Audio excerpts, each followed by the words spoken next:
guys, and welcome back to my channel.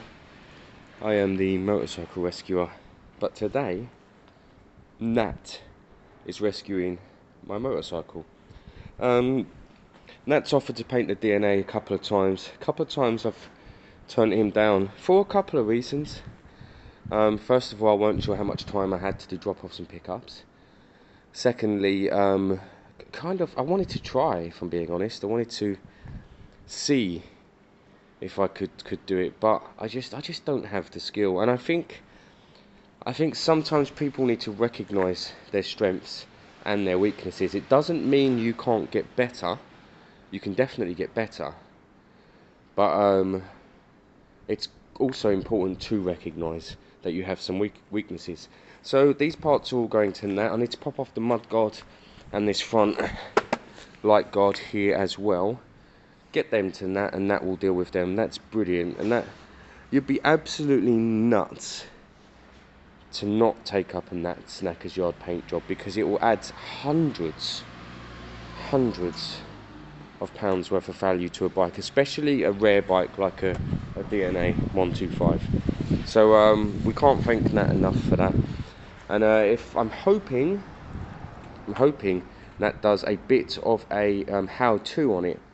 I've watched every single one of Nat's channels. I don't miss any, and the paint ones I watch quite closely, and I still just don't get it in my head. And one of the things I think I need to get better at is the sanding. Now, I have a good orbital sander at home, but I've never brought it to the garage because I didn't have the power. Now I've got the power with the little generator, so maybe I need to try sanding with the orbital disc. But again, let's see what Nat does. I'm curious. I'm sure he'll do a bit of a tutorial. It's going to be a stunning looking paint job, I'm sure. I've got some stickers coming for this, but honestly, with a Nat Snacker's Yard paint job, the stickers aren't overly necessary, I guess, because it'll be so stunning just in its black. They won't be that necessary. So let's see how this turns out, and then we'll decide if we're putting on the stickers or not. I think probably not, for a couple of reasons. We don't want to advertise wholly that this is a very expensive DNA, you know, off the cuff. We don't want people targeting it. And like I said, with such a nice paint job, you don't need to hide anything. Otherwise, running, riding, and so on. I'm waiting for some fork seals and some fork oil. We're going to do the seals on this bike. I've got the new starter relay that was playing up. That's at home. This is not the original battery. This is the battery from the Typhoon. The original battery's at home. That's charged. And it's very close. I need to sort out an exhaust. And as far as I'm aware, that's kind of it, really. There's not much more to do. It'll be piece this bike back together, take it for an MOT. Rear tyre has plenty tread. Front tyre is quite low, but may just scrape through. We'll have to have a look at that. Anyway, for now, mud guard needs to come off. This panel here needs to come off, and then we dump it in the car and we go visit Nat. So here you go, guys. Rear left, rear right, middle left, middle right, mud guards, headlight, tank. That's it. That's everything we need. I'm bringing some paint to Nat. I've got 2 lacquers, 1 black left, and bits and pieces. But actually, he's got the correct stuff, really. So I'm going to be chucking this in the car and driving to Nat. I was just looking at the clocks, because I'm aware that these clocks have a break. See the windscreen there, the dial. Now, I don't know if these are exactly the same clocks as the one I've got over there, because that's a 50 and this is a 125, but it's worth looking into. It's worth making this bike fully mint if possible. So guys, I'll be back in a couple of hours, and I don't know what I'll be working on, actually. Maybe the 50cc. I've got a plan for that after all. Okay everyone, so we're back at the Pulse Force 50cc 2-stroke. The yellowing on this bodywork is just horrible, but it is a right pain in the arse messing with paint. Lots of these panels, it looks like this comes off and it's two parts. It's not, it's moulded in, it's one part. It's just made to look like that. Same with that one up there. So I need to really think about how I do this. It's gonna look so homemade, it's gonna be terrible, but this is a £500 bike, guys. The engine's its saving grace. Everything else is just what it is, really. It has to be legal and MOTable, and that's it. Once the bits of paintwork's done that I'm doing, and this rear indicator is sorted, there was something wrong with this here. I'm gonna have to find a new one. Once that's all sorted, then it can go for sale. I haven't got a logbook for it yet, so whoever buys it, I'll do the fee 62 form. Basically, they wait 6 to 8 weeks to get a logbook. Doesn't necessarily mean they can't ride it. They can normally tax it after 2 or 3 weeks by calling the DVLA and saying I've sent off that form, I need to tax it. It's just something that people aren't keen on. Now, seeing as this is documented and through my channel, I don't think people will be that fussed, if I'm being honest. So I'm going to throw bits of paint down. Again, I don't know if I'm just going to cake it over the stickers, obviously scuff everything up, cake it on and black it all out. I'm never going to be able to manage taping around them stickers.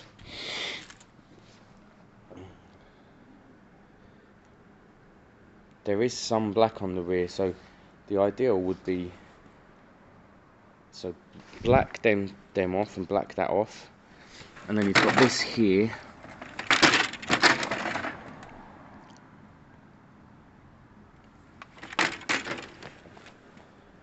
It basically all needs blacking off, guys, doesn't it? Annoying, but what can you do? So we'll black all that off and then chuck most of it back on. Now with these forks, I've cleaned up the pitting in the travel area quite a lot. Now this bike is still suspending, it's still having suspension, and it is not leaking, which would be the MOT failure. So this is really a cosmetic issue. So I've ordered some gaiters. We're going to be hiding these behind the gaiters. It will pass the MOT. It's not a danger, it's just not ideal.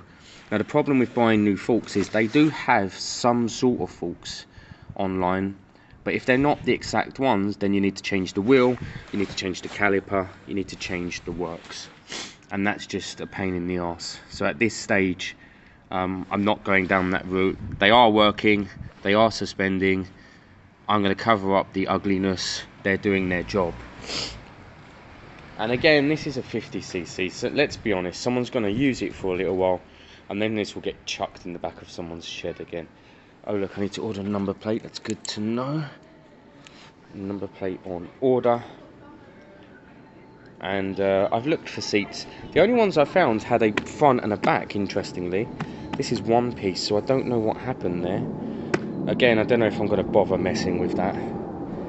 So I'm going to strip away all the lighting and the indicators on this panel, and then I'm going to start scuffing down the other panels, and we're going to start throwing paint on it. I'm not that fussed about the paint job on this one, guys, I have to be honest. It's just going to be a bit better than that yellowy white stained ugly looking thing. Alright guys, so I've got bits of the paintwork going on down here. It's come out quite nice, it's just a cleaner black. It's still drying, so it'll still be a bit funny. I'm not doing the belly pan, it's the only bit of white, blue and red that will be on there. Front panel. And then I'm going to start the front side panels. The lights have been taken off there. I'm spraying over stickers, guys. You have to scuff them so much, and even then you're not going to get the best. Spray just doesn't work very well on stickers, but if you're doing it anyway like I am, scuff them as best as you can, so that you've got some chance of it working, basically. Yeah, what I'm going to do is I'm going to do bits and pieces, like I might pop off this exhaust, give it a clean, and then I'll give the wheel a clean, the mud guard and all of this while I'm down there. You see, it all makes sense at this stage. It's not about making this bike worth £1 million. It's about preserving it, you know. It's got a great engine. You guys have seen it. I bet I lay any money. I haven't started this bike for a long time. Any money, it will just kick up.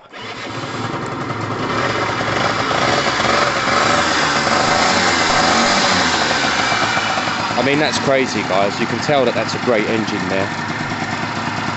And we know it brakes, and we know it runs and rides, and it's not starving anymore. It just needs a little bit of love. Which is what I'm trying to do, but a very basic amount at this stage, guys. This is not a full restoration. It's just making it a touch nicer. So I'm gonna start taking the exhaust off, I think, and then bolting bits back on if I can. Quick clean up of the rear wheel exhaust, and I'm gonna start bolting on bits and pieces like the belly pan, stuff that I can just get out the way, basically. Maybe even when it's a bit dry, the top panel up here, again, out the way. When I put on the fork gaiters, I'm not going to put these panels on because I might need to mess around down there. In fact, saying that may not make sense putting on the belly pan either for that same reason. Let's get this exhaust off, give it a bit of a clean though. So guys, the exhaust is off now. I nearly gave it a douse of WD, stupidly nearly. And then I thought, no, hang on a minute. No, that's not what you want to do, guys. Give it a rub down with the wire wool, because I've got some. And then some high temp paint on this one, and it will come up looking like new. I'm not going to touch the end can part, just give that a clean. But yeah, this part, some wire wool, get rid of the rust, some paint to protect it, and it will look great. While I'm in here, give this all a good clean, because you might as well. All of this stuff is what adds the pounds to the sale, you know. Whether it's a £500 bike or not, someone's going to turn up at some point and say, oh, you know, I don't want that for whatever reason. You need to get rid of as much of that as possible by giving it a good clean and making sure every bulb and indicator works and it's kind of safe to do what it needs to do. So at this stage, give it a good clean while you're here, you might as well. And then we'll look at what's next. There you go, guys. A bit dark, but we can see the base. It's I've sanded it back, ready for the main coat. Let's put it out a touch in the light. Let's see if we can see it a bit more. So it's not terrible, but a bit of dark, high temperature paint will sort it right out. Everything else is over here. You find that when you take them off the wall, you see some imperfections. It's really tempting to cake it on and get that covered. Don't. Do some thin layers again. Same here, down on the edge. Do some thin layers again. Don't cake it on, because this is where you'll ruin it. And it's actually sat really nice now it's drying, this paint. I think it's sat really nice. Right, I'm going to get some coats on that exhaust. And then I might have a little look in here, see if I can find a new indicator set. Whatever happened in here, it stopped working. I think it's just rust, actually. But if I could find a similar one or a new one, that would be quite handy. So guys, just out of boredom really, I'm trying to clean up the inner light system. So I've tried to clean up the housing. That's just a push plate that just pushes it down, and then it connects onto here. Clean that up a little bit. I'll clean it up a little bit more. We might be able to get this bike, the indicator light working, but it's high hopes. We'll give it a shot. It just saves messing around trying to find an exact fit one. It's the housing that's the toughest part to find, guys. Okay guys, new painted exhaust is back on. I did give them wheels a clean, but they're a bit too far gone.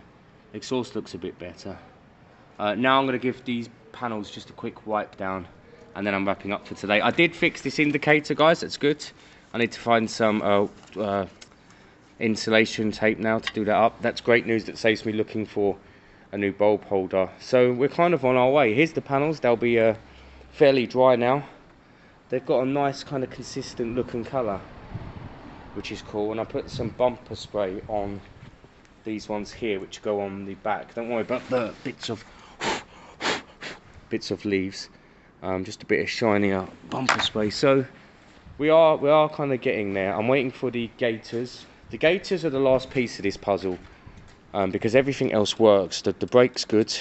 The brake's rock solid, actually. rock solid. I don't know if that's good or bad. Well, it's good, I guess. Rear brake does its thing. I need to, of course, bolt it down after the new switchgear has gone in. But I think this will pass its MOT, and yeah, and do someone a good stint. Okay, guys. As always, thanks for watching. Today's video is a bit bland, because there's not that much to do. Someone said they wanted to hear the Harley a little bit more. Let me give it a few revs for you guys. Let's have a listen.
And there you go, guys. That's me showing off revving my Harley. Thanks for watching. Have a great evening. I'll see everyone soon.